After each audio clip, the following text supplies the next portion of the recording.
Imagine this. You are standing in a room full of people who admire you. They call you kind, reliable, selfless, the one who never causes trouble, the one who always understands, the one who sacrifices quietly and forgives quickly. You smile modestly when they say it. You lower your eyes. You tell yourself, this is who you are. But later that night, alone, something unsettles you. There is a tightness in your chest you can't explain, a quiet irritation that has no clear target. You replay conversations in your head, the moments you stayed silent when you wanted to speak, the times you agreed when you wanted to refuse, the apologies you gave just to keep the peace, and a question rises like smoke. Why does being good feel so heavy? You were taught that goodness leads to peace, that the moral path is the higher path, that kindness guarantees love, that selflessness makes you worthy. So why do you feel invisible? Why does your generosity sometimes feel like depletion? Why does your patience occasionally taste like bitterness?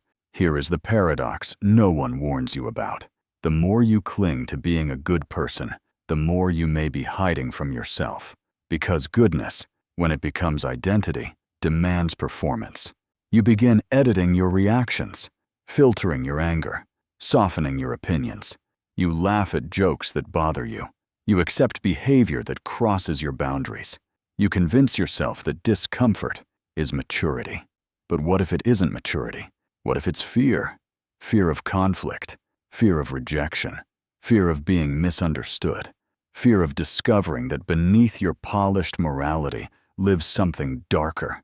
You don't like to admit that you feel envy, that you crave recognition, that sometimes you want to win, dominate, withdraw, or say no without explanation. Those impulses threaten the image you've built, the image others reward, so you suppress them. And suppression feels noble until it doesn't. Have you ever noticed how some of the most outwardly virtuous people carry a quiet resentment? How those who preach compassion sometimes explode with shocking intensity? How the person who never gets angry eventually erupts in ways no one saw coming? What if the darkness wasn't born in that explosion, but buried long before? The world praises light. It teaches you to distance yourself from your shadow, to amputate the parts that seem selfish, aggressive, ambitious, or inconvenient. But amputated parts do not disappear. They wait. They gather beneath the surface, pressing against the mask you wear. And the tighter you hold on to the identity of the good one, the more pressure builds behind it. Here is the uncomfortable possibility. What if your goodness is not your true nature, but your survival strategy? What if you became good to stay loved, to stay safe, to stay accepted? If that's true, then your morality may not be freedom. It may be adaptation. And adaptation over time can turn into imprisonment. Because if you are always the good one, you are never allowed to be whole, never allowed to be angry without guilt, never allowed to desire without shame, never allowed to assert without apology. So you fracture yourself, presenting the acceptable half to the world and burying the rest in silence. But the buried half is still you, and sooner or later, it demands to be seen. The real question is no longer whether being good is right. The real question is this: what has your goodness cost you, and are you strong enough to find out? The unsettling truth is this: you were not born needing to be good. You were born whole, before the rules, before the labels, before morality was explained to you in simplified terms of reward and punishment. As a child, your impulses were raw and unfiltered. You could love intensely and rage intensely within the same hour. There was no contradiction. There was no shame in wanting what you wanted. Then, conditioning began. Approval became currency. Disapproval became exile. You quickly learned that love was not unconditional. It was negotiated. Smile, and you are embraced. Obey, and you are praised. Suppress your anger, and you are mature. Speak too loudly, demand too much, resist authority, and affection subtly withdraws. This is where the architecture of the good person begins to form. It is not constructed from evil intentions. It is built from survival. Carl Jung described something deeply uncomfortable. The more you identify with a socially acceptable persona, the more your rejected traits sink into what he called the shadow. The shadow is not inherently evil. It is simply everything you refused to integrate. Your aggression, your selfishness, your hunger for power, your capacity to dominate or withdraw love. The stronger your commitment to appearing virtuous, the denser your shadow becomes. Because every virtue has an opposite impulse, and the psyche does not erase opposites, it buries them. This is why some of the most selfless individuals secretly crave recognition, why those who preach compassion sometimes explode with disproportionate rage, why moral absolutism often hides insecurity. You are not divided because you are broken. You are divided because you were trained to fragment yourself. Now consider something even more disturbing. Friedrich Nietzsche argued that morality itself can become a disguised expression of weakness. He called it slave morality, a system in which powerlessness is reframed as virtue. When you cannot dominate, you glorify humility. When you cannot confront, you glorify forgiveness. When you cannot assert yourself, you call it moral superiority. What if part of your goodness is not strength, but strategic avoidance? What if your kindness shields you from confrontation you fear? What if your politeness hides resentment you are too afraid to express? Arthur Schopenhauer believed human beings are driven by an irrational will, a restless striving beneath conscious awareness. You may consciously believe you are acting out of pure virtue, but beneath the surface, deeper drives operate. The will to be valued, the will to be safe, the will to avoid abandonment. You call it compassion. Your nervous system calls it survival, and modern society quietly reinforces this structure. From childhood education systems to corporate environments, compliance is rewarded. Assertive individuals are labeled difficult. Boundary setters are called cold. Those who disrupt harmony are subtly excluded. So you adapt. You refine your persona. You become agreeable, pleasant, non-threatening. Aldous Huxley warned that societies do not always control through force. They control through conditioning pleasure and approval. Being good becomes socially addictive. It gives you validation. It gives you belonging. It protects you from criticism. But addiction has a cost. Every time you suppress an authentic impulse to maintain the image of goodness, you reinforce a fracture. Over time, this fracture hardens into identity. You don't just act good, you become the good one. And this is where the trap tightens. Because once goodness becomes your identity, you cannot question it without destabilizing yourself. If you admit to jealousy, you feel corrupted. If you admit to ambition, you feel selfish. If you assert boundaries, you fear being seen as cruel. You begin policing your own mind. Jean-Paul Sartre described something he called bad faith, the act of lying to yourself to avoid the anxiety of freedom. You cling to roles because freedom is terrifying. To admit you are capable of darkness is to admit responsibility for your power, and power is frightening. It is easier to remain morally predictable than existentially free. But here is the hidden mechanism shaping everything. The more you repress your shadow to maintain goodness, the more your unconscious seeks expression. It leaks out through passive aggression, through quiet resentment, through burnout, through sudden emotional explosions that shock even you. You begin to feel misunderstood, underappreciated, used, and perhaps you are. But perhaps you also participated in creating that dynamic by refusing to reveal your full self.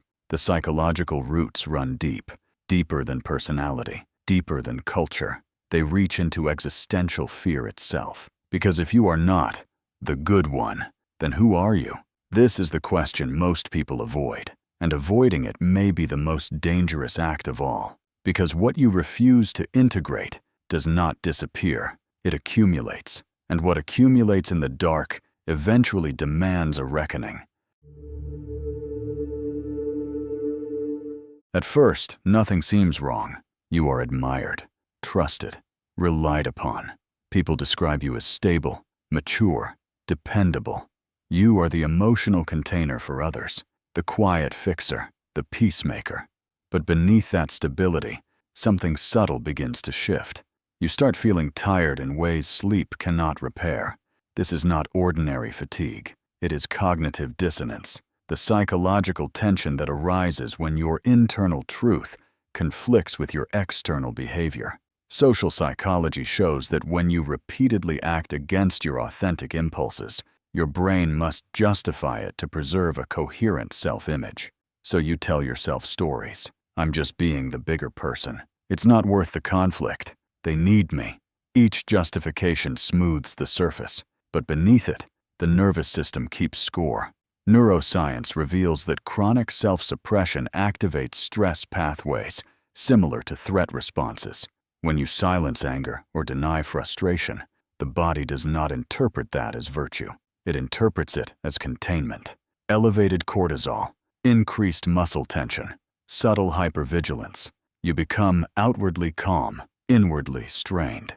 Over time, this creates what psychologists call emotional labor fatigue, the exhaustion that comes from managing feelings to maintain social harmony. You begin resenting people who rely on you, yet you cannot stop being reliable because that is your identity. Here lies the first unseen consequence: resentment without permission. You are angry, but you do not allow yourself to be angry. So the anger mutates. It becomes sarcasm. It becomes withdrawal. It becomes martyrdom. You begin thinking, after all I've done, but you never clearly asked for reciprocity. You never expressed limits. You offered unconditional support while secretly expecting recognition. And when it doesn't come, your shadow whispers, they are ungrateful. Another consequence emerges through something called the moral licensing effect. Studies show that when people strongly identify as moral, they unconsciously feel licensed to justify small, unethical behaviors.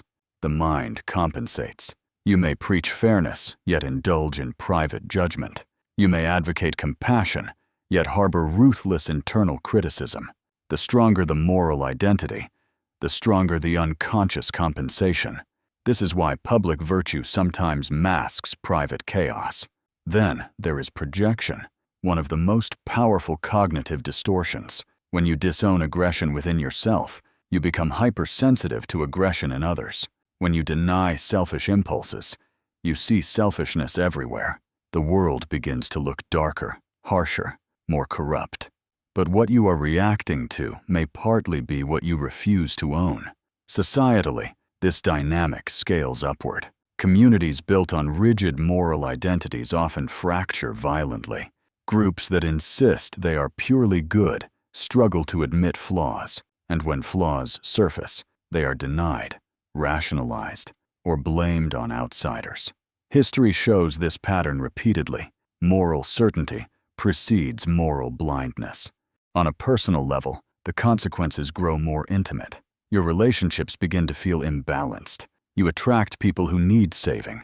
You unconsciously signal that you will tolerate emotional dependency. Why? Because being needed reinforces your identity as good. But being needed is not the same as being respected. Gradually, you realize you are surrounded by people who depend on your stability but do not deeply see you. They rely on your calm but do not ask about your storms. You trained them to expect composure. Now you feel unseen within your own creation.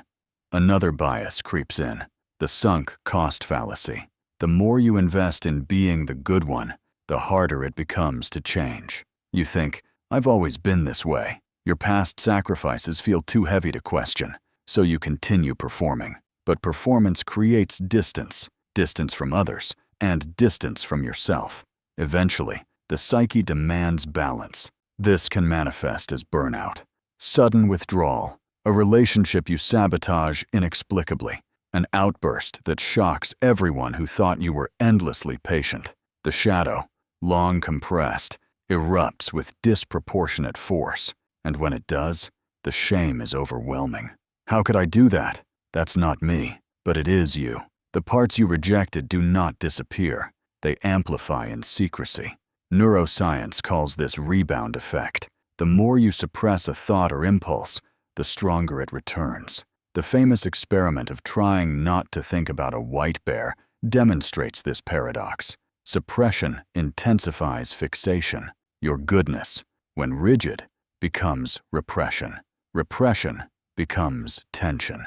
Tension becomes explosion. And here is the most dangerous consequence of all. You lose authenticity, not dramatically, not overnight, slowly, quietly. You no longer know what you truly want because you have trained yourself to prioritize what maintains harmony. You hesitate before speaking, scanning for moral acceptability. You edit yourself constantly. You become safe.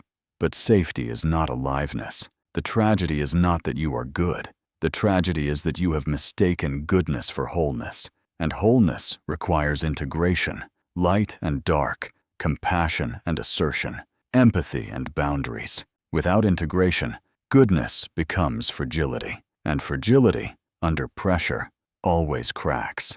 So the tension intensifies. If continuing as you are leads to resentment and fragmentation, if abandoning goodness feels like moral collapse, then what is the alternative? How do you reclaim your full psychological range without becoming destructive?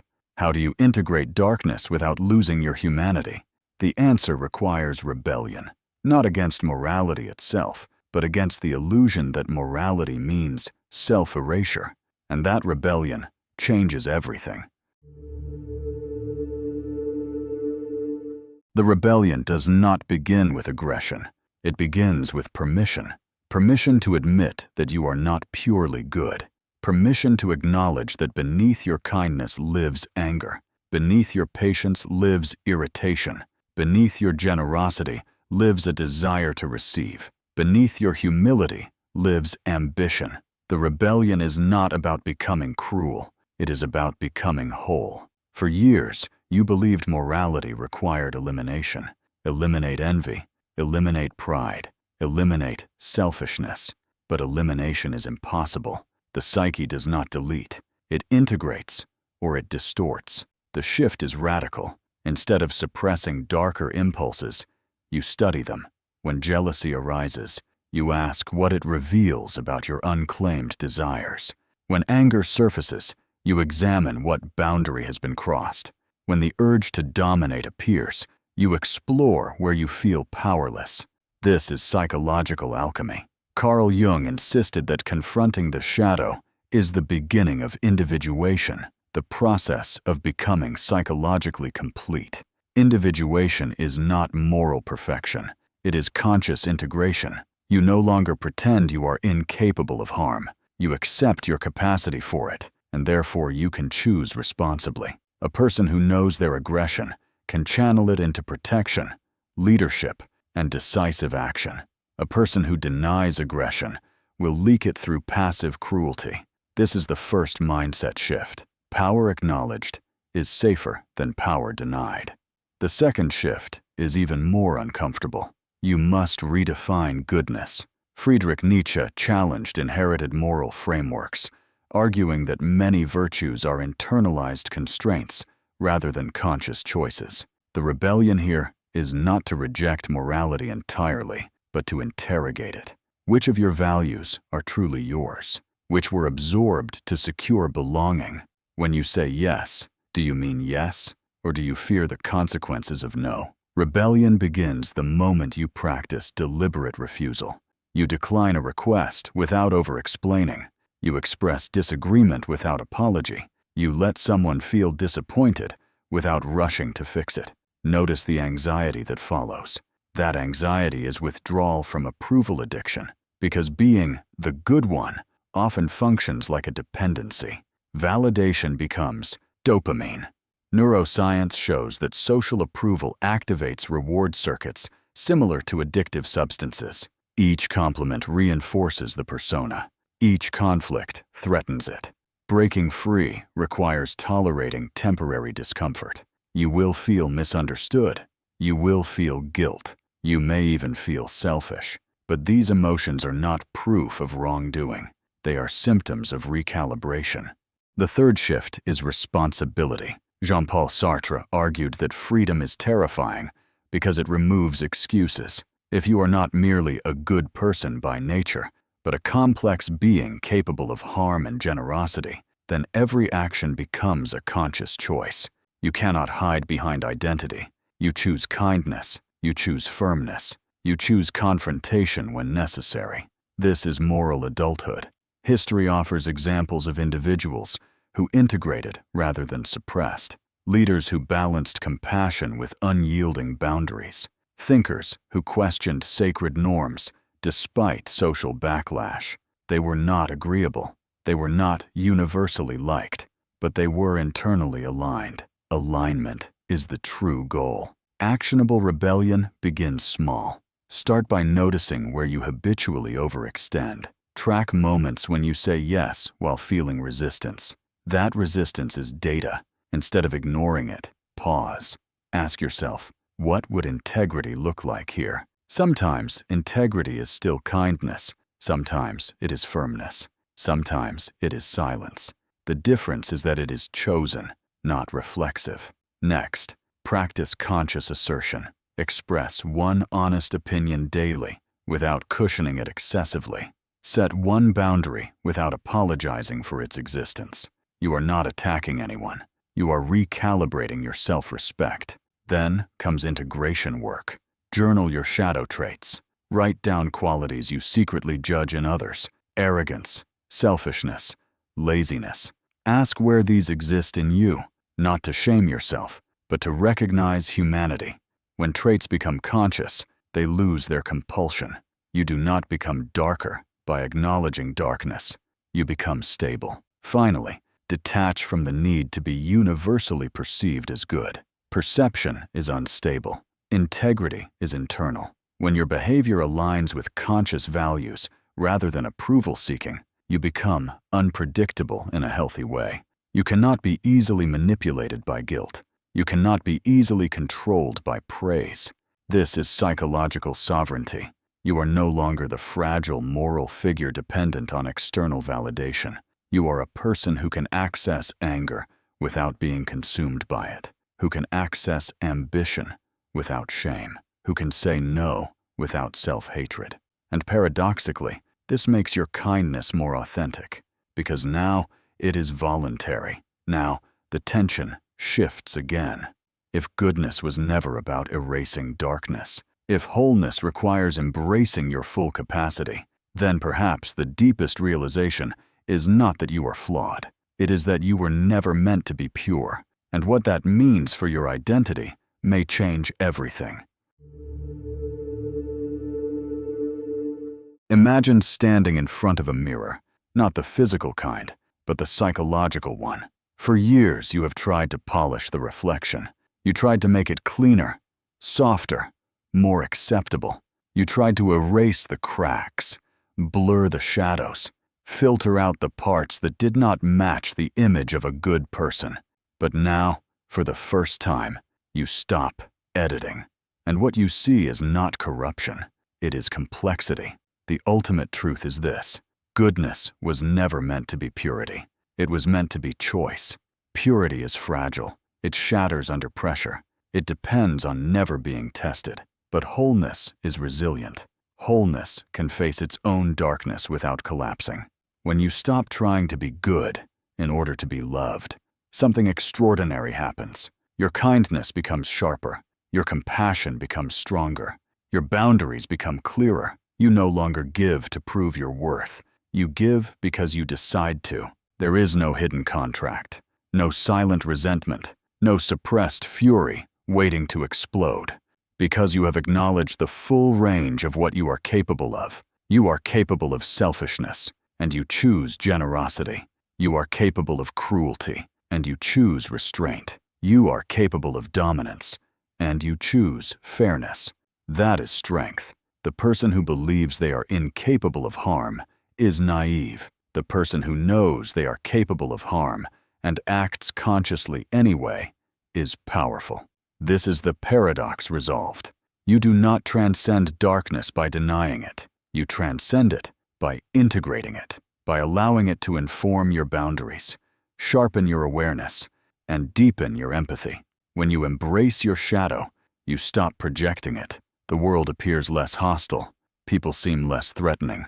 You are no longer secretly at war with yourself, so you no longer unconsciously wage war on others. And perhaps the most liberating realization of all emerges quietly. You were never required to be perfect to be worthy. The pressure to be the good one was a role, a survival strategy that once protected you. But survival is not the same as aliveness. Aliveness requires risk. It requires saying what you mean, feeling what you feel, owning what you are capable of.